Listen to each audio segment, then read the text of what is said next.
All right, thanks everyone for joining us. We will go first to Greg Hunter. So, Coach, it's been about a month and a half since you played Texas. Do teams change much in that amount of time, or are they what they are?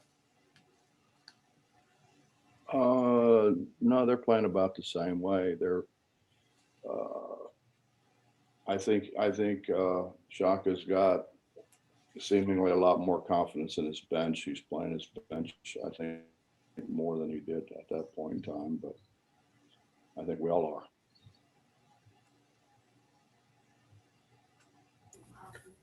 Justin Jackson. Hey, good morning, Coach. Obviously, the state of Texas is, under winter, whatever, just going through some tough times down there. How close was this game to not being played?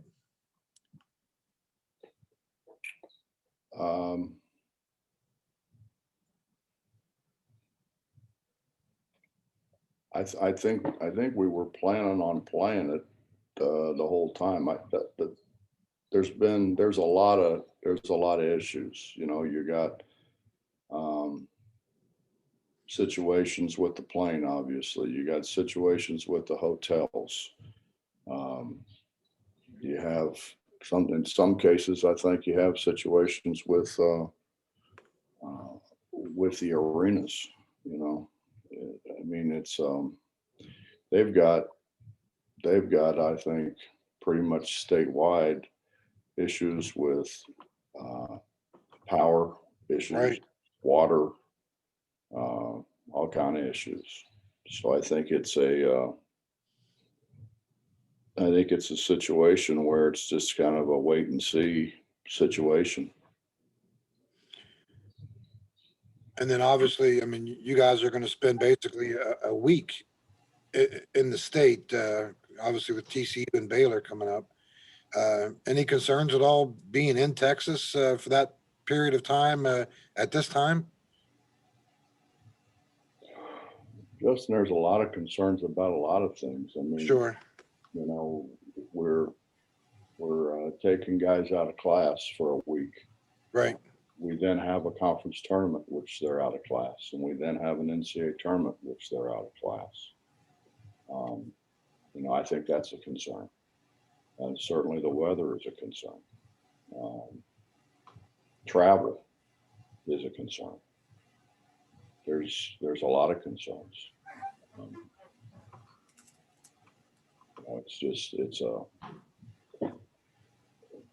Quite frankly, playing 3 games in 6 days and riding 3.5 hours on a bus between games is a concern.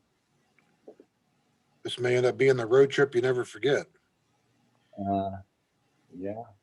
It's a little bit reminiscent, I think, of us taking the bus to Buffalo because we couldn't fly in. Yeah. On the NCAA tournament. Ethan Bach.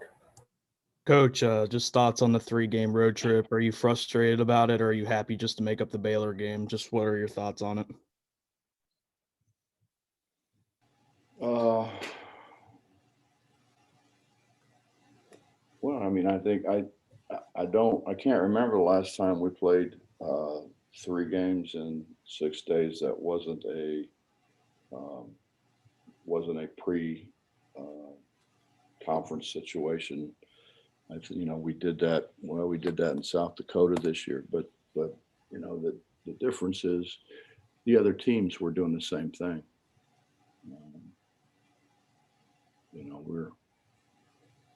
We're being asked to play 3 in 6 days, and it's tough.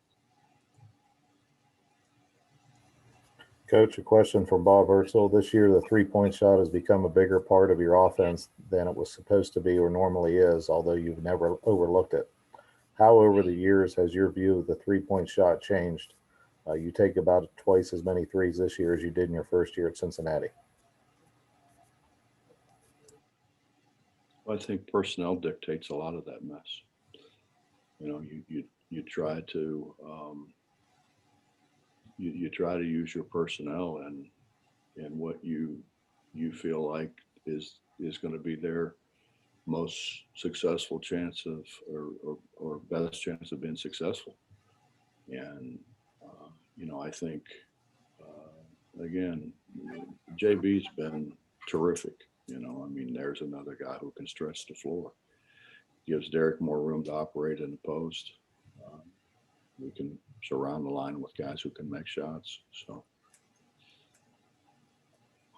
it's been a very integral part of what we do, but it's personnel dictated.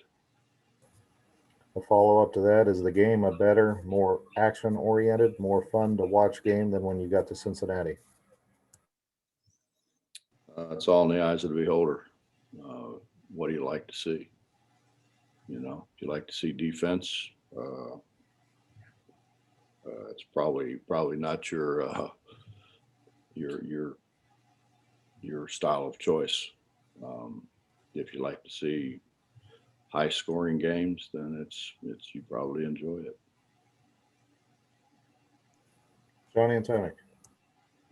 Coach, what did you do this week, and were you good at cramming for exams when you were in college? Because that's what you're going to be doing next week with those 3 games in that short stretch of time.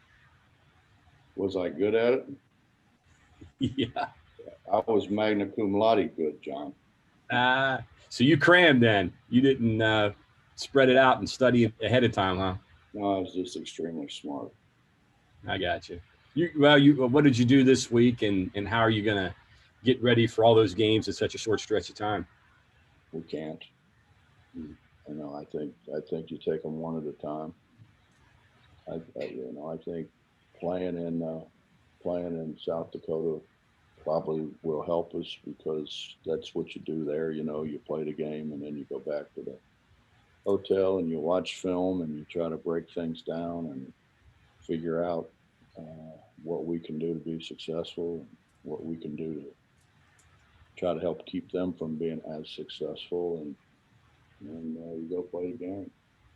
Early in the week, before you get closer to Texas, can you maybe put in or work on some things that maybe you're going to see against Baylor or TCU or things like that? Or do you just fix the things that you didn't like from the Oklahoma game? Baylor seems a long way away, John. They are a good ways down the road. We've got to play a very good Texas team, and we've got to turn around and play a team that Jamie's done a terrific job with. That probably is as hard a playing team as there is in our league, and that's certainly going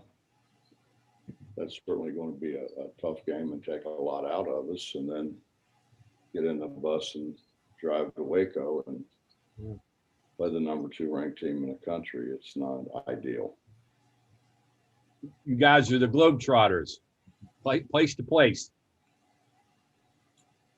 Yeah, if you could find a globe that was just Texas. Yeah, athletes in action. There you go. Yeah. Charles Montgomery.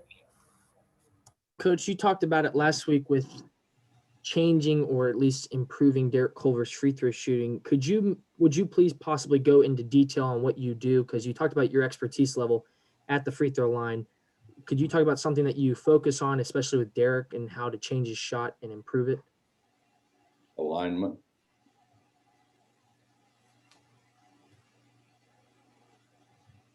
We've worked a great deal on his alignment.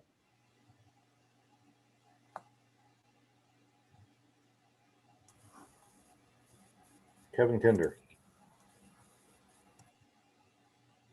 Coach, any preliminary discussions yet about the week between the end of the regular season and the Big 12 championship in terms of number of games you could play, or the league wants to play, and or which games might not be played? Well, I think the wish and the expectation of the league is to play as many games as you can possibly play. I know you guys are smart enough to know that television plays a big part of this. So It's going to be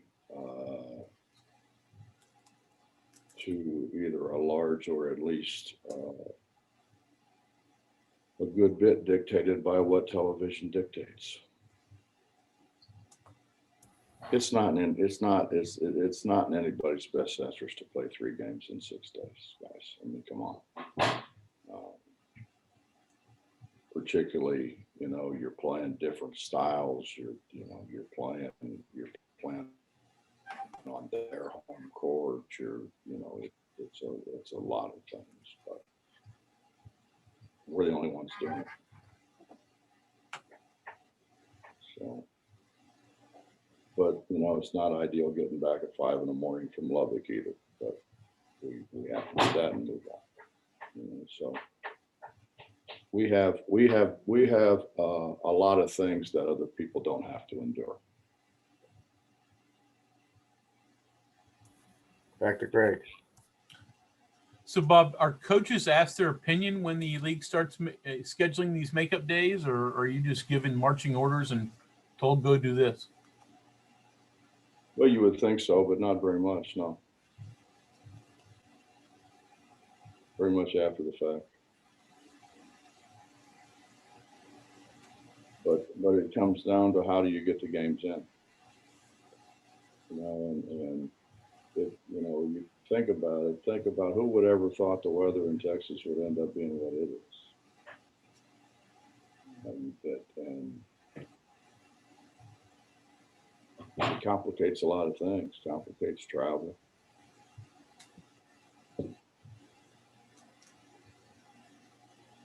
We've really tried to back off on time, practice time, to a degree, the intensity of practice, because we're getting ready to go through something that I don't think anybody else in America is going to go through.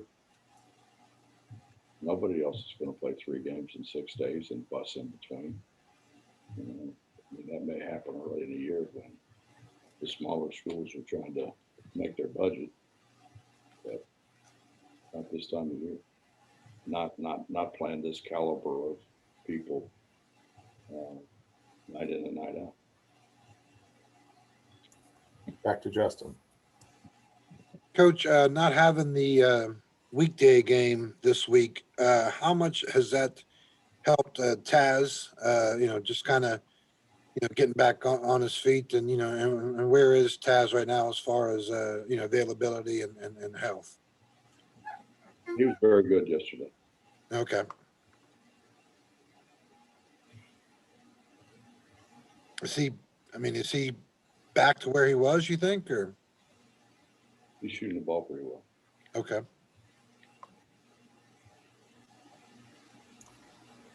John. Guys, I'm sitting here thinking, you'll remember this. So we got 3 games in 3 days. We get down big to Missouri in the championship game in the Disney deal in Orlando. And I'm like looking, we got 4 guys on offense. They got 5 on defense. I'm like, what the hell is going on? And I turn and look, and Dexter Miles is sitting like Indian style on the other end of the court. So there's the timeout. And I said, what are you doing? And he said, Coach, he said, listen, I don't like to play defense, so at least I ought to be rested when I try to.